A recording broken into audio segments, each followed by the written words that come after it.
सुंदरगढ़ जिलार विश्रा थाना अंतर्गत बागडेगा जंगल दशम श्रेणी छात्री को गुरुतर अवस्था उद्धार एवं मृत्यु घटनार तदंत कले राज्य शिशु सुरक्षा आयोगर सदस्या कल्पना लेंका राउरकेला सरकारी डाक्तरखाना निर्देशकों सहित आलोचना करिसेंती। छात्री मृत्युर निर्दिष्ट कारण कौन, मृत्यु पछरे किए दायी, चिकित्सा अवहेला पछरे किए दायी अछंती से लिए तदंत करिसेंती। अभियोग प्रमाणित हेले आईन अनुसार कार्यानुष्ठान ग्रहण कराजिबो बोली कहिसेंती राज्य शिशु सुरक्षा आयोग सदस्या। एसत चिकित्सा अवहेला रघुनाथपाली थाना एतला देवे बोली सूचना दी। दशम श्रेणी छात्री को गत 5 तारिख बागडेगा जंगल गुरुतर अवस्था उद्धार कर चिकित्सा राउरकेला सहर गोटे पर गोटे हस्पिटाल को नियाजाइथिले सुधा उपयुक्त चिकित्सा सुविधा मिली नथिबा बेले परिवार लोके अभियोग आनिछन्ते। दुष्कर्म पर विष दे मारी दिया जाइथिबा परिवार लोके अभियोग करथुबा बेले मृतदेह व्यवच्छेद रिपोर्ट आसिबा परे मृत्युर कारण स्पष्ट हेबो बोली शिशु सुरक्षा आयोगर सदस्य सूचना दैछन्ते।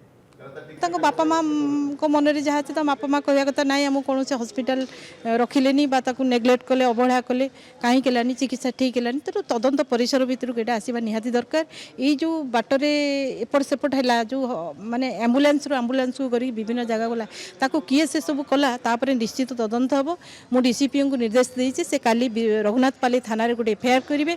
से एफआईआर आधार प्रत्येक हस्पिटाल विषय आम निश्चित भाव में तनाघना करवा किए आ भितर सब दलाल रही सब कम कर गोटे झीटा को मृत्युमुख को ठेली देले निश्चित भाव में दृढ़ कार्यानुष्ठान तापर नियाजिबो।